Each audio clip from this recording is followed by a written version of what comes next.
I leveled up twice.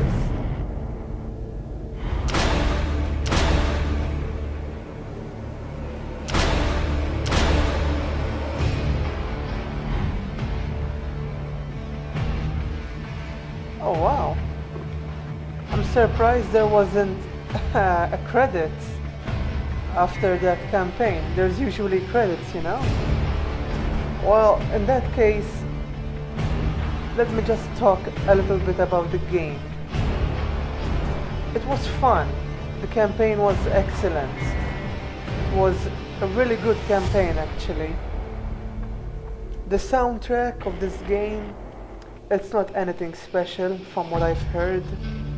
There were a couple of songs here and there that were pretty okay, decent, but none of them were memorable like Gears 1 and Gears 2.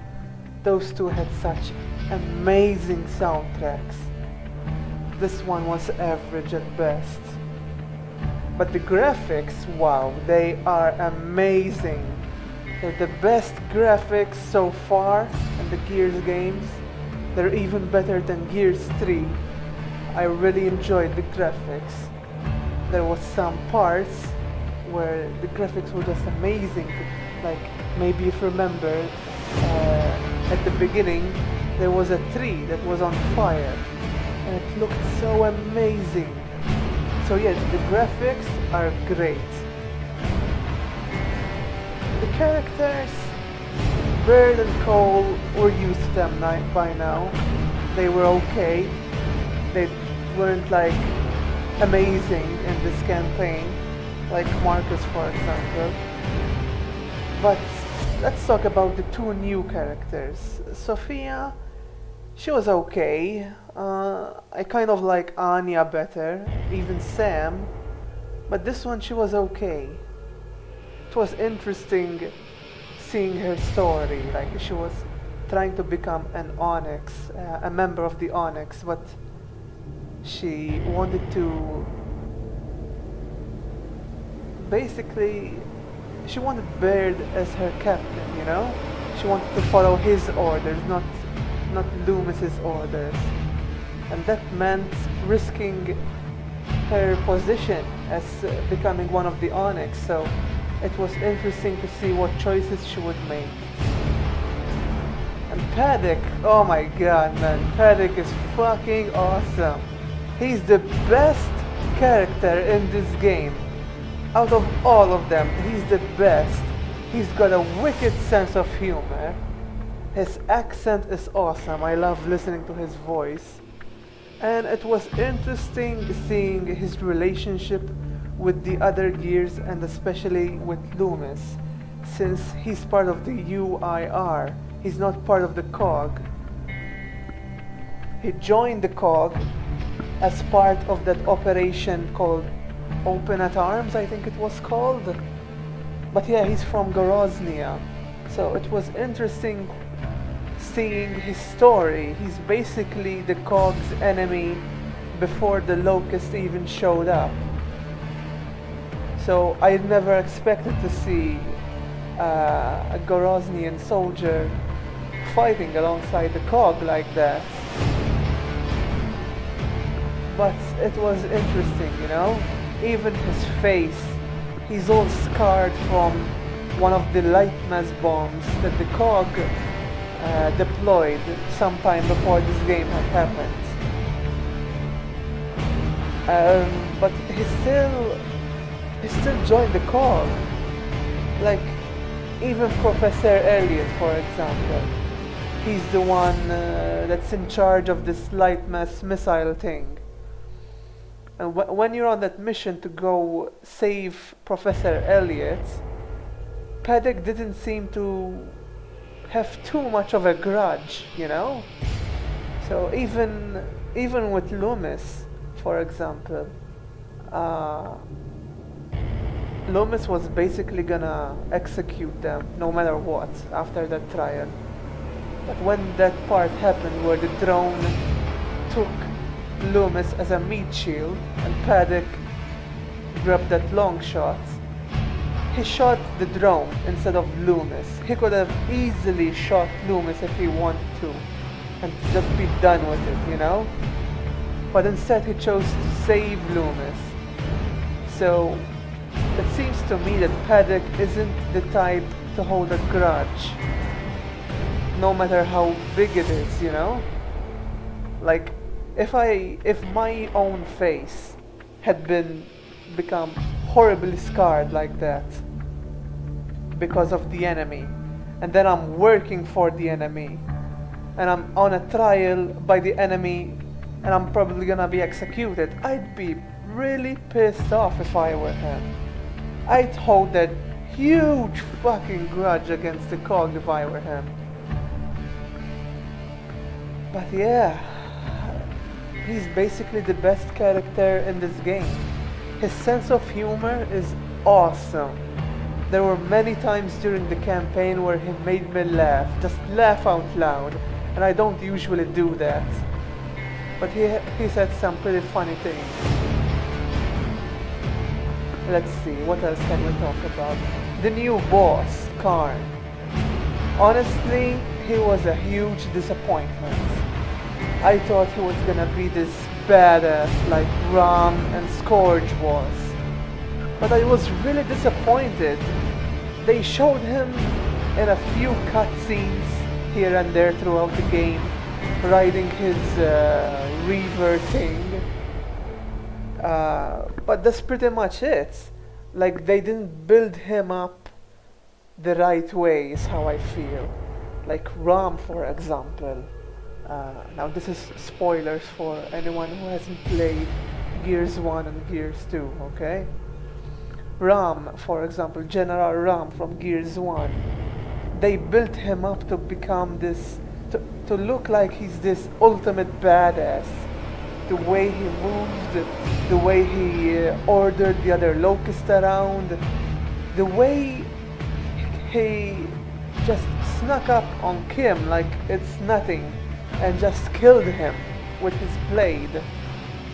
That part defined Ram as a badass.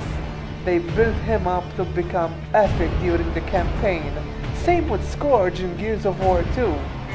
Like, he jumped up from out of nowhere onto Dizzy's rig and started fighting Ty and Dizzy. And after that you have no idea if Ty or Dizzy are alive anymore. So throughout the game, they built him up, you know? They made him seem like this big boss. But for Karn, that never really happened. He didn't kill anyone important. He didn't even talk or make an epic appearance. And at the end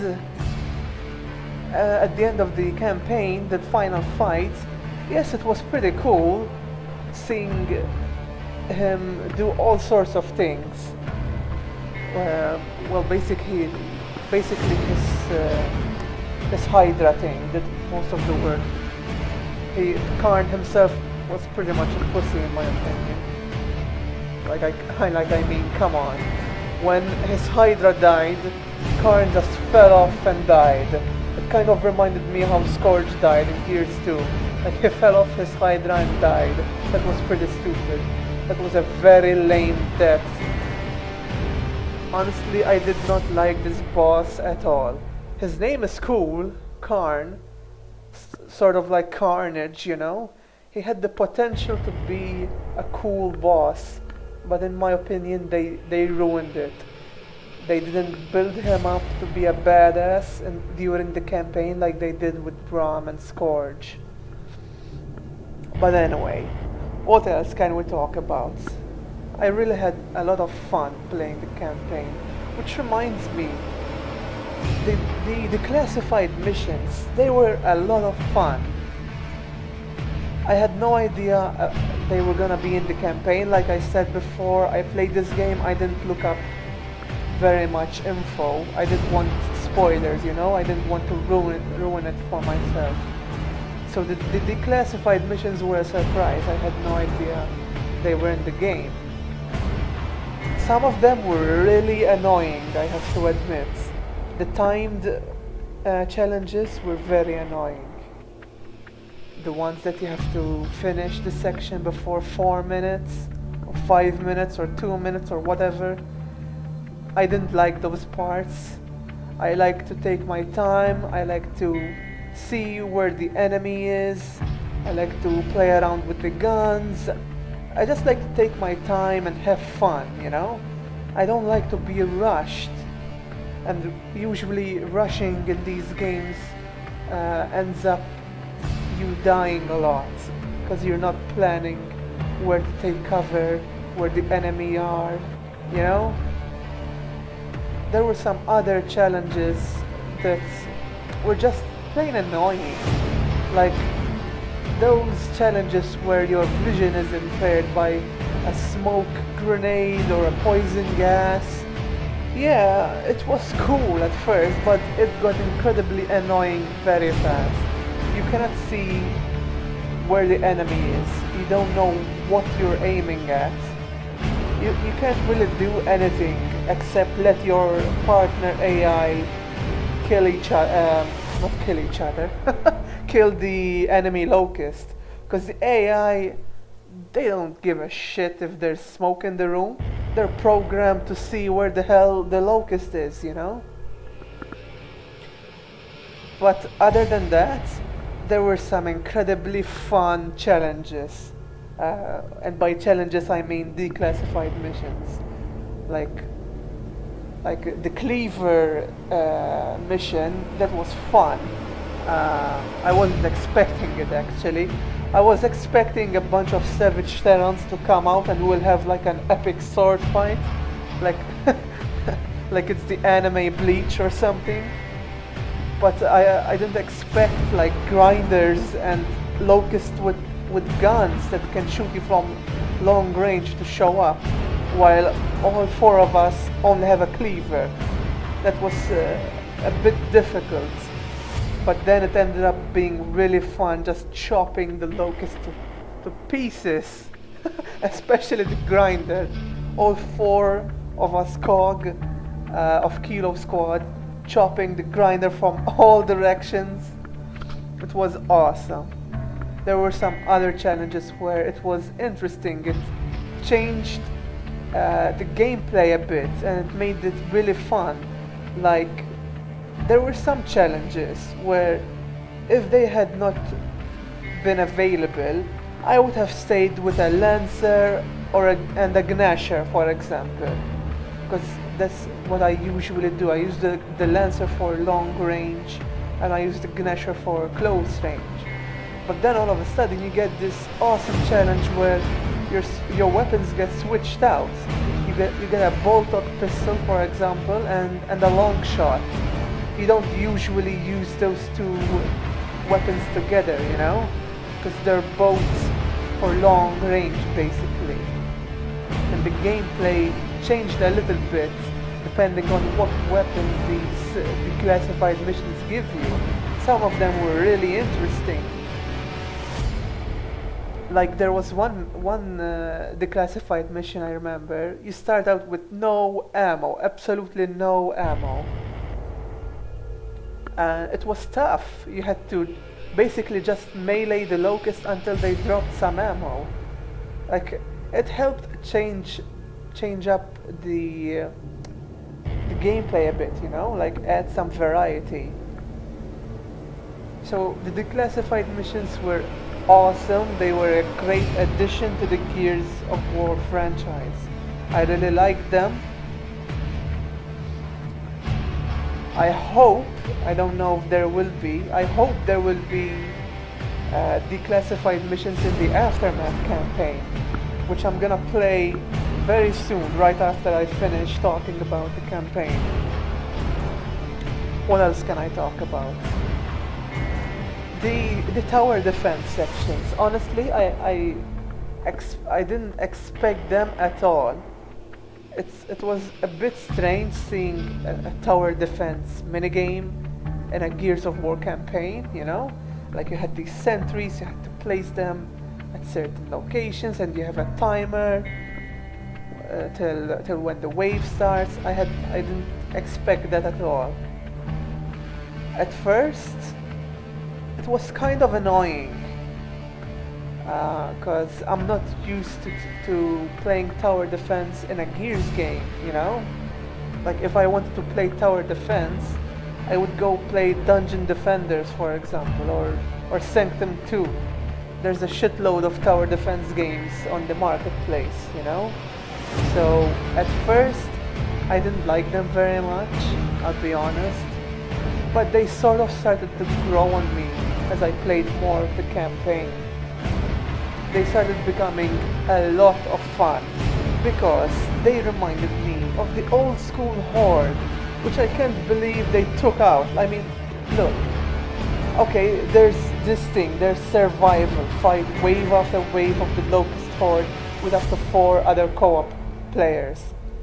When you read that line, you say, okay, this is basically Horde, but it's not, unfortunately.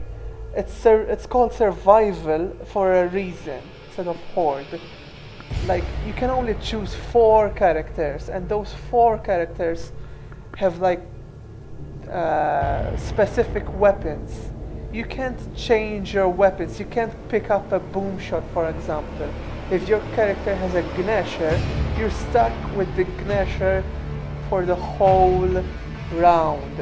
It sucks. It's like a nerfed version of Horde. That's what it felt like. So playing the tower defense minigame during the campaign, it felt so good, I'm telling you. Because you can pick up any weapon you want. You can place grenades as booby traps, you know. You can even place shields in doorways like the good old days, like in Gears of War 2 Horde. But unfortunately, the boom shield has been nerfed since then, so Locust can easily just push it aside like it's a piece of fucking paper, you know? But other than that, it was a lot of fun. There were some tower defense sections later in the game. It had become a lot of fun. My favorite one was, if I remember correctly, I think it was Paddock's or maybe Sophia's. I think it was Paddock's last chapter. Like, if you beat this tower defense game, you would complete Paddock's testimony. Basically, it's the one where the Berserker shows up. That was amazing. I didn't expect to see a Berserker in this game, you know? That tower defense section was a lot of fun. I remember while playing it, if you go to the part where I played the tower defense, I remember just screaming out of nowhere, oh my god, this is so much fun, this is so awesome. Because I had a lot of fun playing it. Even the one of Cole, and Cole's testimony, there was one tower defense section on the beach where it reminded me of Asphalt Fields. That one was fun as well. You had the Scorcher, you had the tripwire crossbow. It was awesome. It was awesome. I really enjoyed it. So, a summary of the tower defense minigames. I didn't expect them. They kind of annoyed me at first, but they started to grow on me as the campaign progressed. So it ended up to the point where I was like, when's the next tower defense minigame gonna be? I wanna play it, you know?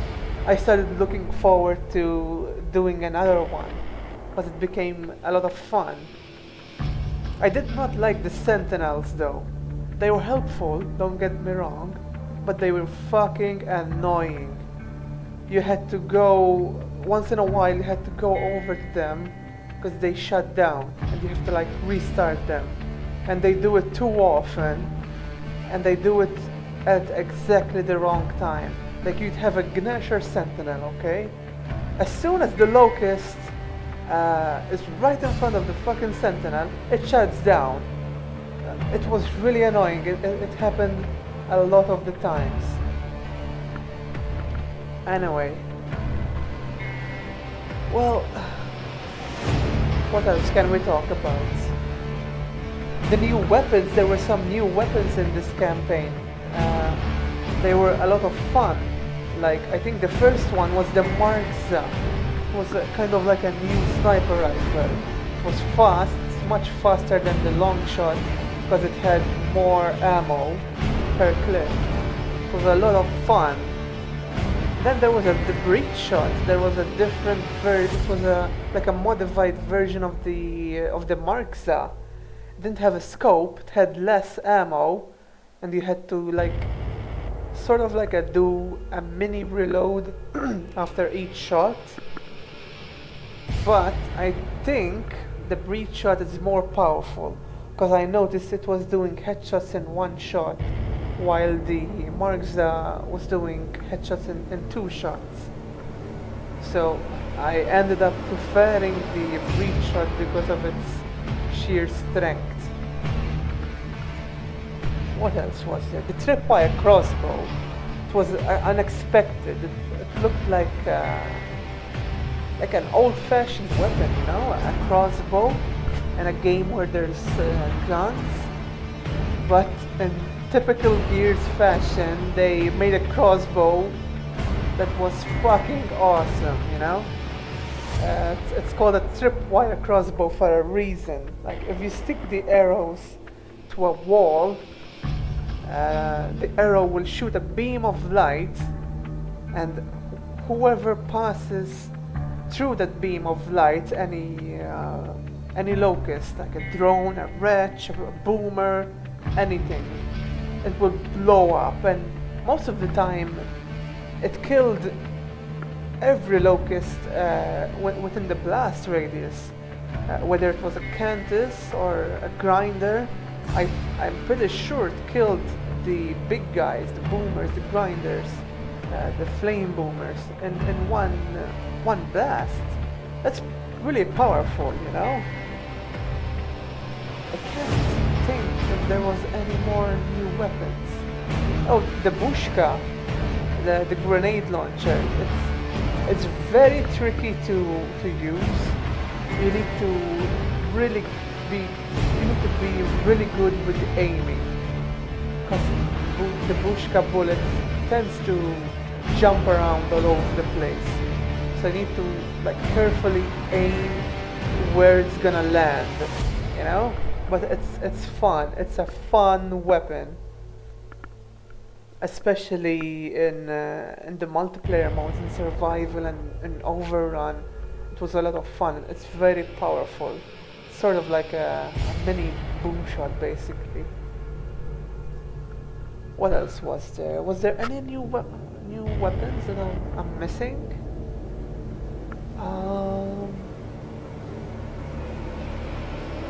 There was a new grenade that I never even used, the Stimgrass grenade. It basically heals your teammates if you throw it to them. I never used it, but if you're playing the campaign with other players, then yeah, that's gonna be helpful.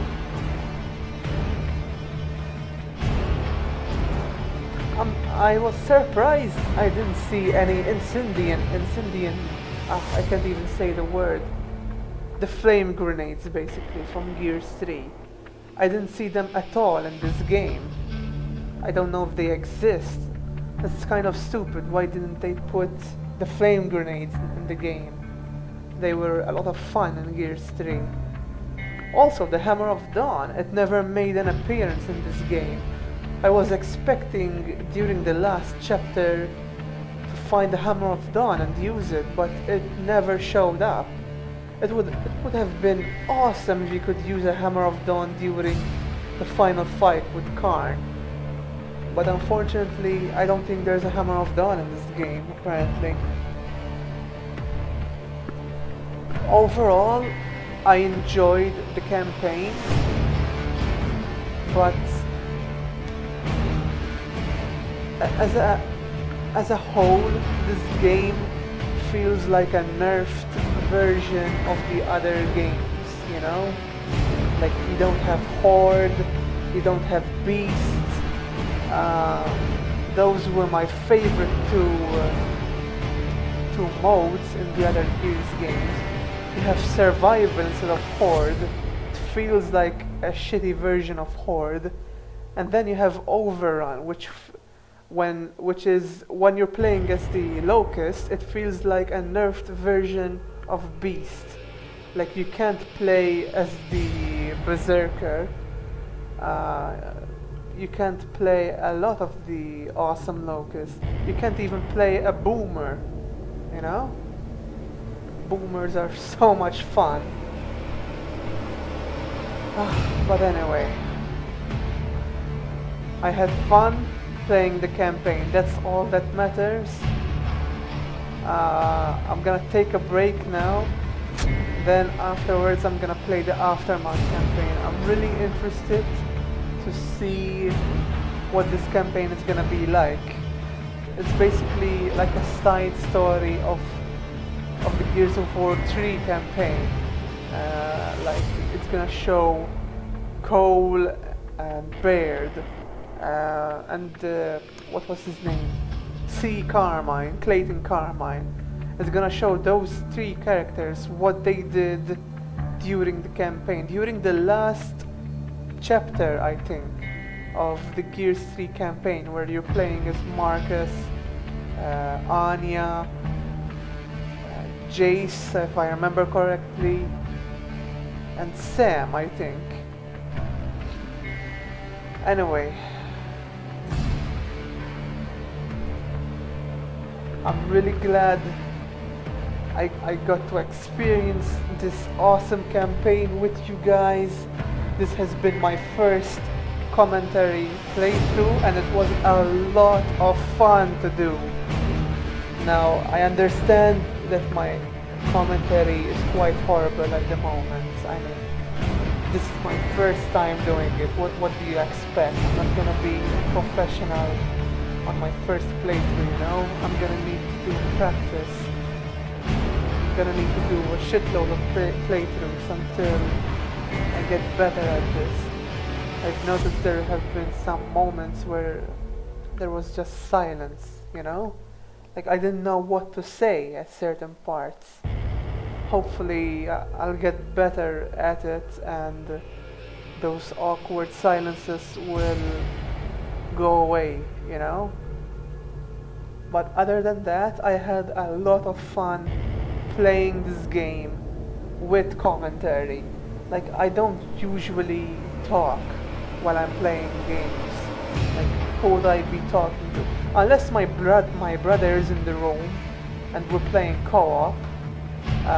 If I'm playing single player, I'm not gonna talk, you know? Why the hell would I talk to myself? But for YouTube, for talking with you guys, with the viewers, it was fun. It was a new experience for me. I really enjoyed it. I'm looking forward to doing more of them. My next one will be the Aftermath campaign, obviously. And then I think I'm gonna play some multiplayer modes. I'm gonna show off survival, I'm gonna show off overrun. I might try some versus, but I'm fucking horrible at it. Is there annex in this game? That's what I wanna know.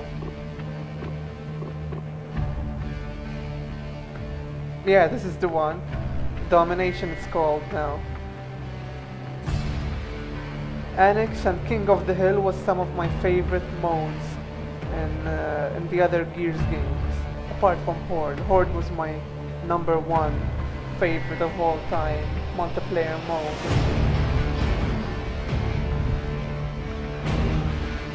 Also, regarding to commentary, as you can probably notice by now, English is not my first language. So there were a lot of times where I couldn't pronounce things properly. I probably said them wrong. Like the flame grenades, I can't even say the name.